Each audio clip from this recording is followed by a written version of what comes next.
Olá, alunos, sejam muito bem-vindos a mais uma aula do nosso curso. Vamos abordar um pouco sobre conceitos básicos de softwares livres nessa aula. A gente vai, dentre outras coisas, compreender, tá? Um pouco sobre sustentabilidade, softwares de livres, estruturas de infraestruturas de TI, um pouco sobre recursos naturais também utilizados e vários outros fatores aí que são importantes no conhecimento e no entendimento relacionado a conceito de software livre. Bom, temos aqui a nossa introdução. O software livre, né, também conhecido como Open Source Software. Então, durante essa aula posso mencionar ou software livre ou open source, tá? Então, nesse nosso contexto, essas estruturas elas são sinônimos. É qualquer software que concede a qualquer usuário as 4 liberdades de usar, estudar, compartilhar e melhorar o software. Essas 4 liberdades são dadas por uma licença de software. As licenças de software definem as condições sob as quais um programa pode ser usado e reutilizado. Para ser software livre, o texto da licença deve conter pelo menos o pleno exercício das 4 liberdades e para qualquer usuário sem limitações. Bom, mais sobre a compreensão do que é software livre e como essas 4 liberdades ajudam a apoiar outros direitos fundamentais como liberdade de expressão, liberdade de imprensa e privacidade nas páginas web da Free Software Foundation Europe. Em contraste com o software livre, no entanto, o software sustentável ainda precisa de uma definição precisa. Esse breve estudo ele pretende ajudar na compreensão do software sustentável e lançar luz sobre como as 4 liberdades do software livre apoiam a sustentabilidade e pelo software. Então a gente tem 2 conceitos distintos para analisar dentro do nosso âmbito de estudos, que é o conceito de software livre e o conceito de software sustentável. Então, são 2 conceitos bem um pouco diferentes, sendo que o software livre é um software de uso, tá? Gratuito, tá? E nós temos também o software sustentável, que utiliza algumas premissas do software livre, como a gente vai entender um pouco mais adiante aí nos nossos estudos. Então vamos ver aqui, o que é sustentabilidade? Então a gente vai entender logo um pouco sobre esse conceito, tá? Antes da gente prosseguir. Caracteriza o consumo sustentável de um recurso e o que se aplica especificamente a um consumo sustentável do software do recurso. O software se tornou um recurso da sociedade moderna, e como preservar um recurso de software contemporâneo para o futuro. Então, assim, se nós temos um software e ele é algo que que está sendo muito utilizado pela sociedade, então é plausível que nós tentamos preservá-lo, já que tudo que a gente utiliza, a gente tende a necessidade disso futuramente, então a gente precisa preservar como qualquer outro recurso que nós, enquanto sociedade, fazemos uso. Examinamos brevemente a influência de diferentes modelos de licença para aprofundar o potencial de salvar uma última cópia de um recurso e o uso sustentável de um recurso chamado de inteligência. Bom, então nós temos aqui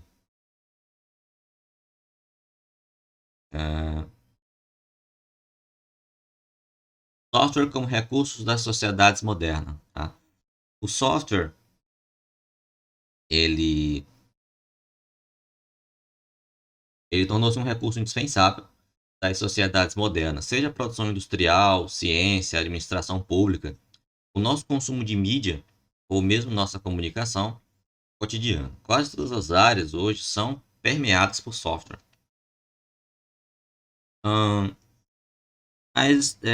Uma sociedade moderna sem o uso de software não pode mais ser concebida. Tá? A existência e o acesso a software tornam-se, assim, um pré-requisito para a organização e funcionamento social moderno. Mas não só na nossa organização social é baseada em software, mas também nossas máquinas e nossas ferramentas. Hardware precisa de software para funcionar e vice-versa. Todas as máquinas e sistemas automatizados ao nosso redor, sejam em casa, no trabalho ou na infraestrutura pública, precisam de softwares como um recurso indispensável para fazer tudo que foram projetados. Tá?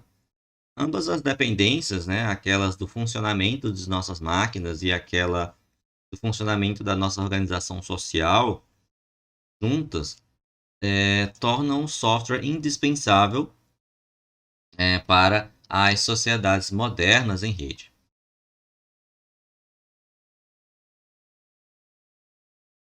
No momento em que reconhecemos o software como um recurso fundamental e indispensável das sociedades modernas, surge também a constatação e a urgência de desenvolver ou, se necessário, consumir esse recurso da forma mais sustentável possível.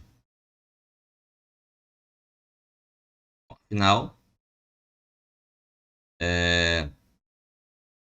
a estabilidade e a resistência da nossa atual organização social ela depende desse recurso. Mas o que realmente caracteriza o consumo sustentável de um recurso? Né? E o que se aplica especificamente ao consumo sustentável do software de recursos? O desenvolvimento sustentável é o desenvolvimento que atende às necessidades do presente sem comprometer a capacidade das gerações futuras, né, de atender às suas próprias necessidades. E é uma definição de sustentabilidade frequentemente citada na famosa publicação da ONU, Our Common Future, no que diz respeito aos recursos naturais e limitados, uma forma de renúncia pode ser aí derivada dessa definição. As gerações presentes, pessoal, elas devem moderar seu consumo e consumir recursos limitados apenas na medida em que ainda sobra o suficiente para as gerações futuras. O software, no entanto, não é um recurso limitado. O software não pode ser consumido de forma a esgotar a quantidade básica do recurso. Se quisermos preservar o software de hoje como um recurso para as gerações futuras, na verdade não é necessário praticar a renúncia. Abordagens contrárias podem ser úteis. Software de recurso, né, o software de recurso, ele é inicialmente ilimitado. O software pode ser instalado, copiado e usado sempre que desejado, sem nunca reduzir a quantidade ou a qualidade do recurso. De fato, relativamente no momento do recurso, verifica-se o contrário. Se considerarmos um determinado software, por exemplo, um sistema operativo X, como recurso e uma instalação deste sistema operativo X como montante desse recurso, então o valor global, quantidade do recurso do sistema operacional X, é aumentado como cada instalação subsequente. Na segunda instalação do sistema operacional X, temos o conjunto básico de teste de softwares.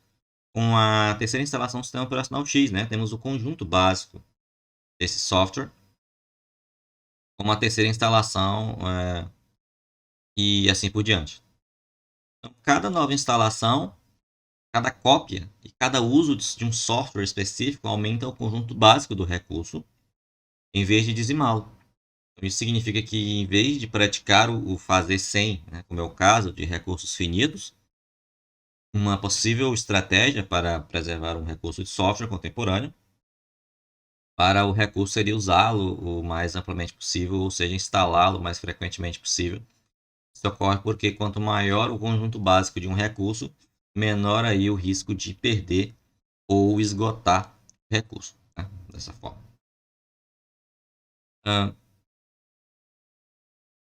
Este método, no entanto, está em contradição com certos aspectos do uso sustentável de software e de hardware e consumo de energia. Né? E assim, um método mais promíssorio para sustentar o software parece ser o arquivamento completo de recursos, conforme discutível mais adiante. E ainda assim, nesse simples paradigma, já vimos uma característica fundamental em relação à sustentabilidade do software. O software livre pode ser copiado, compartilhado e reutilizado quantas vezes quiser. Em contraste, isso não é de forma alguma possível com o software proprietário, né? Porque o software de recursos originalmente limitados fica artificialmente insuficiente em modelos de negócios proprietários com o uso de medidas técnicas e aplicadas por regulamentos e políticas legais. Tais medidas técnicas são, por exemplo, medidas de limitação de cópias ou outras formas de gerenciamento de restrição digital, geralmente implementadas diretamente por seus autores. Essas medidas técnicas são muitas vezes acompanhadas e aplicadas por medidas legais e outras regulamentações governamentais, geralmente destinadas a fortalecer as ideias do século XX sobre direitos de limitação intelectual, como direitos autorais e leis de parentes de equidade intergeracional. Enquanto o software proprietário ele restringe artificialmente os recursos que se tornaram fundamentalmente importantes para a organização de nossa sociedade e os retém do público em geral e das gerações futuras, o software livre ele abre e remove quaisquer restrições artificiais a esses recursos. Então, as licenças de softwares livres garantem acesso irrestrito ao software de recursos, não apenas para todas as pessoas, mas também ilimitado em termos de espaço e tempo. Pela disponibilidade do recurso em intervalo de tempo infinito, falamos também de equidade intergeracional, que visa uma equidade entre as pessoas que viveram no passado, que vivem hoje e que viverão no futuro. É precisamente essa equidade intergeracional que se encontra no centro do debate sobre a sustentabilidade ambiental desde nosso futuro comum. Porque, como já citado, desenvolvimento sustentável é o desenvolvimento que atende às necessidades do presente aí, sem compreender a capacidade das gerações futuras para atender suas próprias necessidades. Bom, a gente vai para o nosso segundo tópico. A gente vai falar um pouco sobre licença livre e copyleft, né? A gente está familiarizado com o termo copyright, mas a gente também tem um termo copyleft. Então a gente vai falar um pouco sobre esse termo, tá? Já fica claro que quantidade de recursos, ou seja, por duplicação do recurso de software, pode ser projetada conscientemente. Então, assim, o software proprietário ele é projetado para permitir que o recurso seja reduzido para criar artificialmente um mercado em torno de um recurso limitado. As licenças gratuitas, no entanto, elas permitem que todo o potencial de um recurso seja realizado e possibilitam uma distribuição sustentável no sentido de equidade intergeracional. A autoria de um software pode, portanto, aí decidir decisivamente sobre a disponibilidade do recurso de software relacionando e usando uma licença adequada. No mundo das licenças livres, novamente, é dividido em diferentes grupos de licenças, principalmente em diferentes licenças copyleft e licenças não protetoras, bem como aí publicações no domínio público. Todas essas formas distintas de licenças gratuitas permitem aí a publicação de software usando a possibilidade de uso máximo discutidas do recurso atual, em termos aí de sua disseminação e preservação do recurso para o futuro. As licenças não protetoras, deixa eu passar o slide. As licenças não protetoras, bem como as publicações de domínio público, permitem que qualquer usuário desse software licenciado livremente o modifique posteriormente em um recurso limitado de software proprietário. Isso significa que, com licenças não protetoras e de domínio público, há sempre o risco de que desenvolvam posteriormente do software, revertam e reduzam novamente artificialmente a quantidade de recursos de software com o uso de direitos autorais, proteção de patentes e outros direitos de limitação intelectual, levando o software correspondente a ser retido aí das gerações atuais e futuras. A equidade intergeracional não será alcançável como resultado, tá? Significa que tradicionalmente as licenças copyleft garantem que futuros desenvolvimentos e futuros de software possam ser usadas da mesma forma sustentável, a distribuição mais ampla possível de software como forma de obtenção do mesmo recurso, foi reutilizada, como uma solução possível e um jogo mental teórico. No entanto, essa abordagem parece muito incontrolável e imprevisível. E mais como um jogo de azar, tá? Porque todos os métodos de de distribuição gratuita ajudam-se em outro documental teórico, no final todos os usuários decidem excluir esse software específico. Isso me parece impraticável, pois o uso generalizado de software pode ser realmente útil para mantê-lo disponível para o futuro, mas não é absolutamente necessário. Então, de fato, para o consumo sustentável de software, como recurso e sua disponibilidade futura, a distribuição atual ou quantidade básica do recurso não desempenha um papel decisivo, né? Mas sim a sua reprodutividade atemporal. Porque desde que pelo menos um conjunto básico, incluindo sua reprodutibilidade limitada, seja retido sob uma licença livre, no melhor dos casos, incluindo sua documentação, linguagem, ferramentas, integradas de hardware ou emuladores correspondentes, é teoricamente sempre possível para futuras gerações para criar e discutir qualquer número de cópias desse conjunto básico, né, a qualquer momento, tá? Para a produtividade é particularmente importante evitar a pedra da última cópia, tá? Ah, ou seja,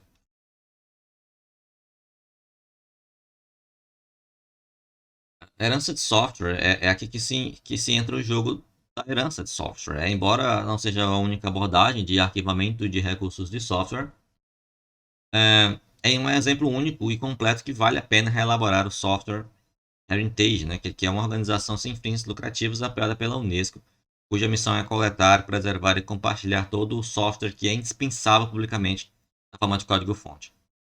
Na Software Heritage, o código de software é coletado de várias maneiras. Uma delas é rastejar automaticamente plataformas de hospedagem de código como GitHub, GitLab, mas o Software Heritage também permite e oferece meios simples para salvar manualmente o código de outros sistemas públicos de controle de versão. Ambas as formas visam oferecer arquivos curados que rastreiam a origem do software, arquivamento e armazenamento, o histórico completo de desenvolvimento, incluindo meta-informações preciosas e estruturas. Eles também executam o processo de aquisição de heranças, softwares, para salvar o código guardado armazenado em várias versões em diferentes mídias fiscais desde antes do surgimento das plataformas de hospedagem de código. Consequentemente, a própria infraestrutura de software heritage está subjacente a um modelo de desenvolvimento sustentável, em que todo software desenvolvido no processo está sendo lançado como software livre. Perda de conhecimento proprietário, né, conforme discutido acima, um modelo descentralizado, distribuição gratuita e desenvolvimento de software, né, sob uma licença livre, e ainda mais seu arquivamento completo são métodos promissores para evitar a perda da última cópia. Com o software proprietário, por outro lado, a perda da última cópia é um perigo real. As três formas mais comuns de tal perda de software são: a gente tem o primeiro caso, a exclusão do software ou perda do software de dados.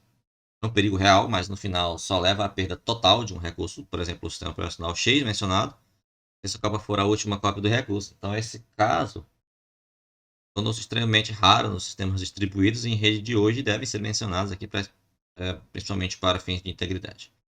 Também acompanha a observação de que as possibilidades irrestritas de compartilhamento de software praticamente incentivam a cópia frequente e, assim, tornam ainda mais provável o caso de uma última cópia existente, perda de acesso às fontes. Segundo caso, né, perda de conhecimento do software e acesso ao código-fonte, ou as ferramentas necessárias para construir os binários a partir do código-fonte, e isso é talvez a mais comum e provável de perda permanente de software. Normalmente ocorre se a empresa de desenvolvimento por trás do software proprietário falir e o software de seu código secreto e a documentação associada for desenvolvida até o momento não forem arquivadas ou publicadas, né, e sem um sistema de gerenciamento de conhecimento ordenado. Dessa forma, o código de software que foi desenvolvido por anos é muitas vezes irremediavelmente perdido, porque ninguém mais pode ler ou entender esse código. Então, nem mesmo o editor, já que o editor não existe mais. Isso também tem impacto em qualquer software em sua estrutura dependente de falhas ou perda de conhecimento sobre um único componente.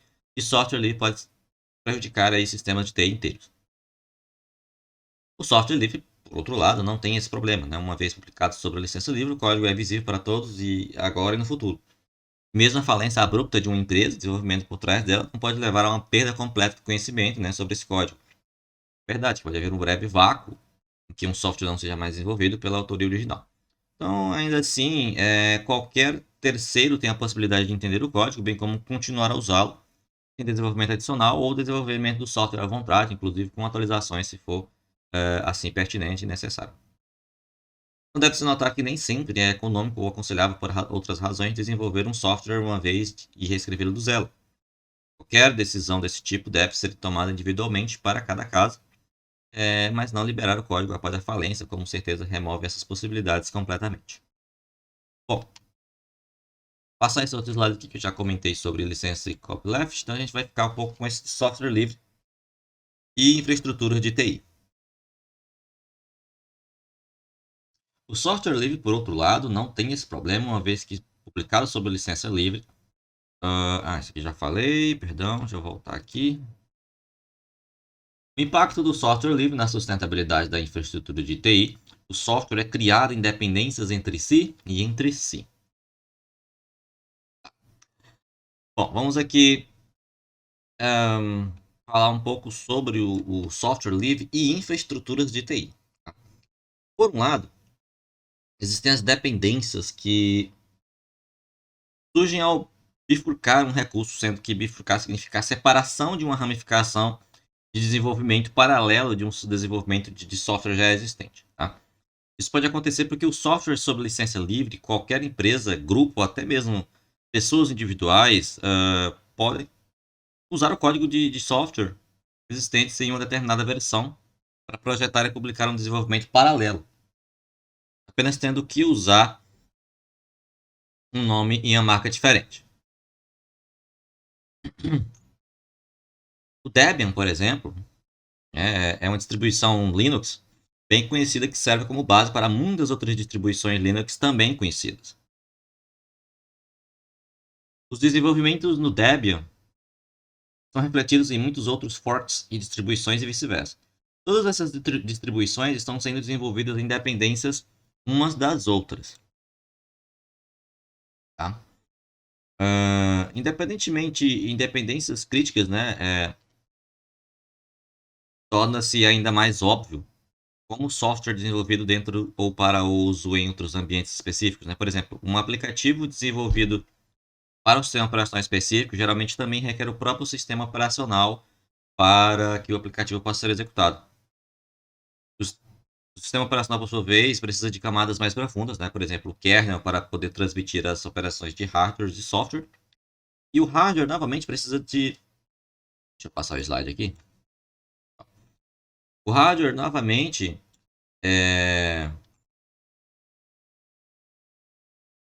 precisa de firmwares específicos para poder executar e interconectar e assim por diante.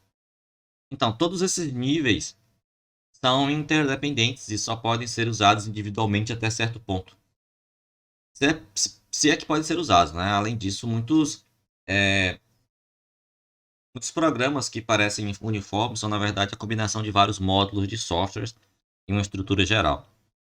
Os sistemas operacionais são compilações clássicas de aplicativos individuais, mas os aplicativos individuais são, novamente, geram geralmente compilações de módulos menores e assim por diante.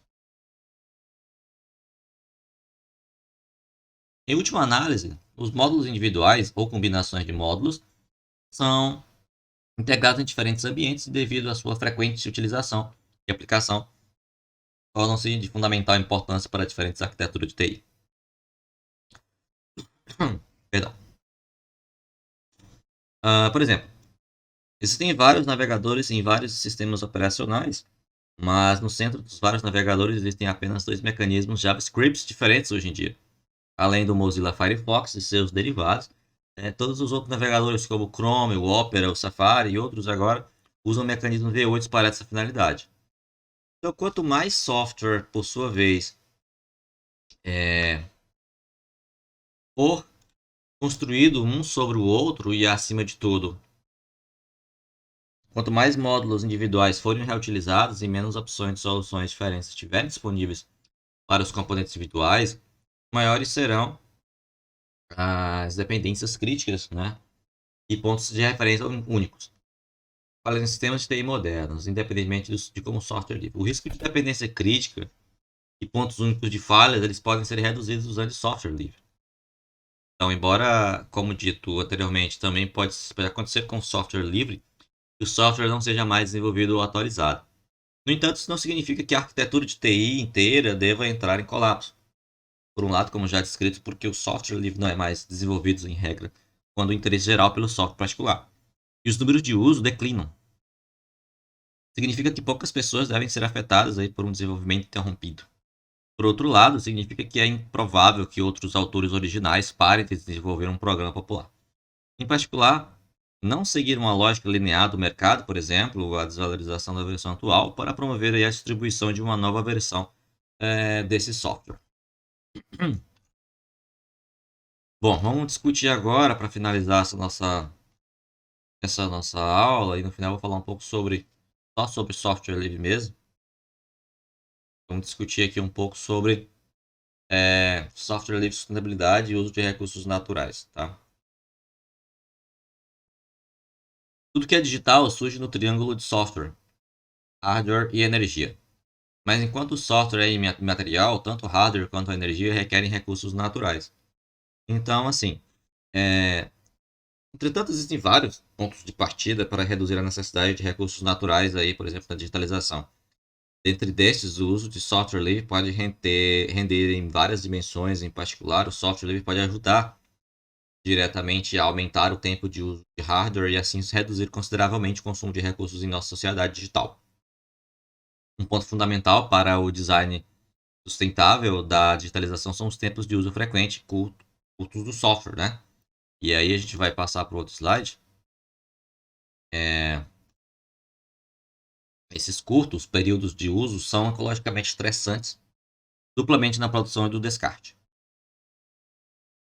A produção real e o resultado de sua distribuição global é de longe a maior quantidade de consumo de energia de hardware, e a pegada de CO2 envolvida nesse processo é muitas vezes maior que seu tempo real de uso.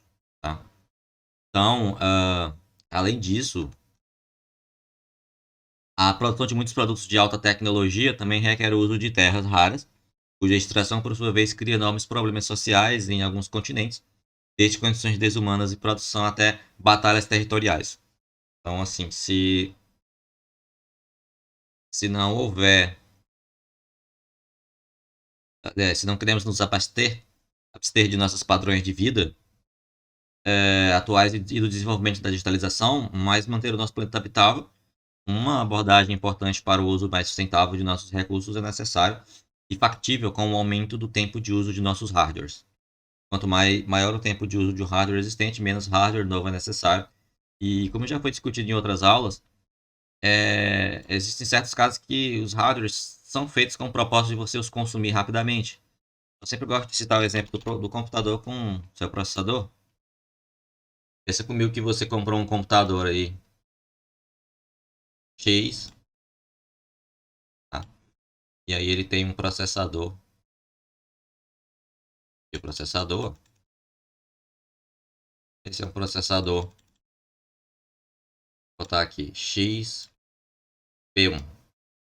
Um bom processador aí que vai atender todas as suas demandas, etc. Mas aí o que acontece? Em um curto espaço de tempo, esse processador sofre esse computador sofre uma atualização e você tem um novo computador no mercado por um preço razoavelmente similar, ou se não é similar, mas é totalmente acessível à sua condição financeira.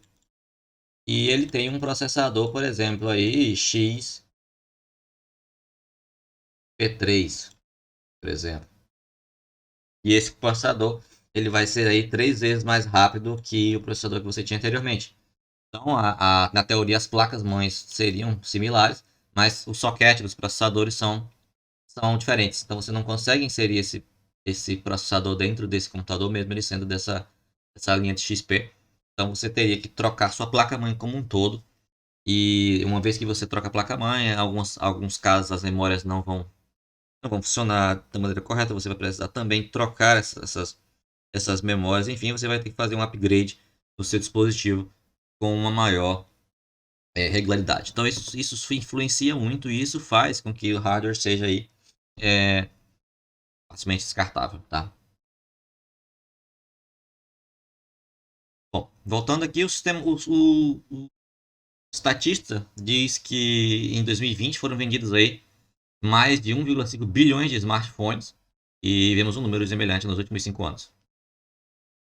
Quanto que apenas um terço dos usuários de smartphone usariam seus dispositivos um ano a mais, como agora, reduziria a produção de novos smartphones em centenas de milhões de smartphones. Atualmente, isso assim reduziria significativamente o consumo de energia envolvido. Tá? E sem esquecer que o maior tempo de reutilização de hardware também ajuda a melhorar o nosso equilíbrio ambiental, a outra ponta do ciclo produtivo, né? Nomeadamente na produção de lixo eletrônico. O Monitor Global de Lixo Eletrônico calcula que só em 2019 mais de 50 milhões de toneladas de lixo eletrônico têm produzidos aí, globalmente. Bom, a gente ainda pode falar mais ainda sobre esses dados aí. Por exemplo, desde 2014, a quantidade de lixo eletrônico anual aumentou em mais de um quinto. Por sua vez, apenas 17% disso foi reciclado. A maior parte da sucata, incluindo grandes partes da reciclagem, né, acaba nos países do sul global, onde é novamente desbastada em condições humanas e procura as últimas matérias-primas aproveitáveis. A obsolescência de software, muitas vezes, existem inúmeras razões que encurtam o tempo de uso do hardware, como o marketing, períodos de contrato, tendências e outras influências, no próprio caso que eu mencionei dos nossos processadores.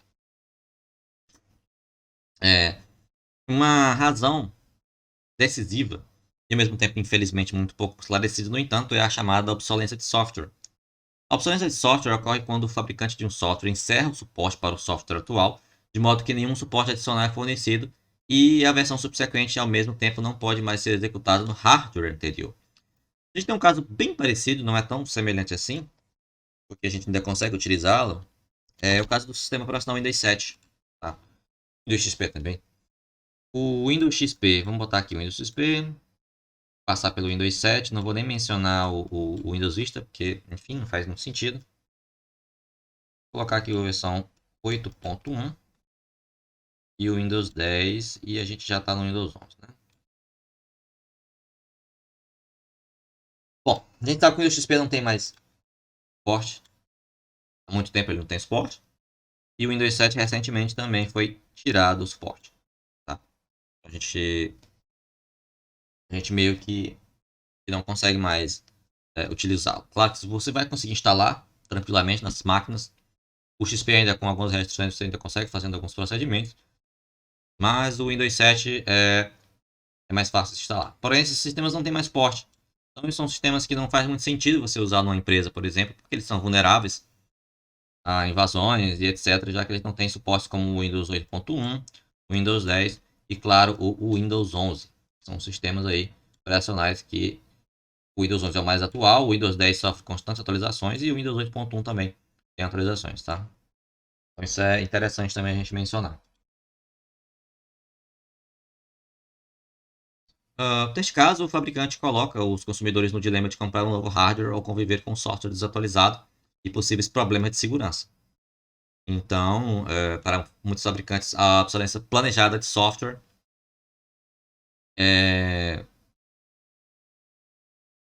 faz parte aí da sua estratégia de mercado, pois cria ou impõe incentivos à compra de novo hardware. Né? A obsolescência do software permite que os fabricantes vendam novos produtos de hardware antes que o hardware antigo seja realmente depreciado. Isso permite e promove aí tempos de uso cada vez mais curtos do hardware. O uso linear de nossos recursos dentro dos limites do nosso planeta há muito se tornou insustentável. O software livre pode ajudar a entender significativamente o tempo de uso. Tá? O hardware antigo, cujo software ou sistema operacional não é mais atualizado pelo fabricante, torna-se um software obsoleto, muitas vezes pode receber uma nova vida com o uso de sistemas operacionais de software livre e assim continua a ser usado. Isso pode ser, por exemplo, laptops ou estações de trabalho cuja hardware não execute a versão mais recente do Windows, né? E para a qual a versão atual não é mais suportada. ou smartphone cujos fabricantes não oferecem mais atualizações para o sistema operacional. A gente tem muitos hardwares antigos que não vão executar o Windows 11, por exemplo, com uma efetividade como esperado, mas ela poderia executar outros softwares instalados no Windows 11 com total fluidez. Então, por exemplo, a gente instalar uma versão atualizada de uma distribuição Linux open source, e isso faria com que a gente conseguisse o máximo de desempenho daquele hardware sem atrelar as dependências aí de rodar ou não Windows 11. No caso de laptops e estações de trabalho, as distribuições Linux podem até fornecer sistemas operacionais completos a computadores ou décadas de uso. No caso dos smartphones, as ROMs personalizadas podem ser instaladas, né, como o Android A.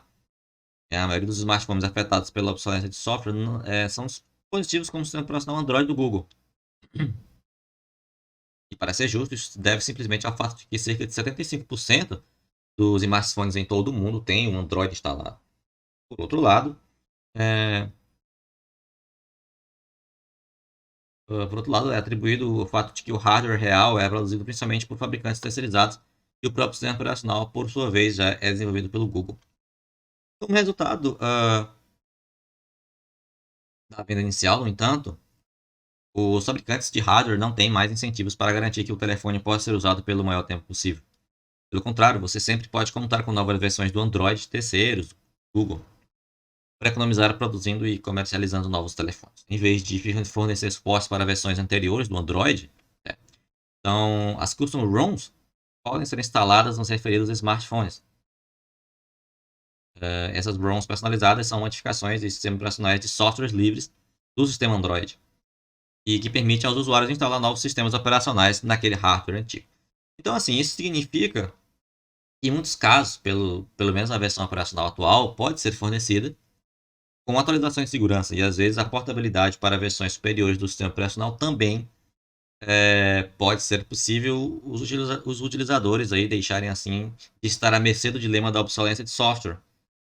Como a gente descrito aí, o tempo de vida dos respectivos hardwares pode ser assim significativamente aumentado. Tá? Bom, então a gente vou passar isso aqui que eu já comentei tudo e a gente vai para o nosso resumo. Tá? A gente viu dentro de outros pontos aí fundamentais, e o software tornou-se um recurso indispensável das sociedades modernas, tá? Seja produção industrial, ciência, administração pública, nosso consumo de mídia, ao mesmo tempo, nossa comunicação cotidiana, quase todas as áreas hoje são permeadas por software. Então, tudo você vai precisar de um software para gerenciar uma determinada situação. Tá? Bom, o impacto do software livre na sustentabilidade das infraestruturas de TI, o software é criado em dependências entre si, e um problema fundamental para o design sustentável da digitalização são os tempos de uso frequente do custos hardware. Então, criam-se, para ficar claro um pouco, só para ficar fixado, imagina que tu tem um computador, tá? Vamos delimitar como hardware 2.0. Isso aqui indica a potência do hardware, tá? Só para a gente contextualizar. E você precisa usar 3 softwares. Tá? O software X, o software Y, o software Z. Esses softwares exigem uma potência, tá, de 1.0. Só um exemplo.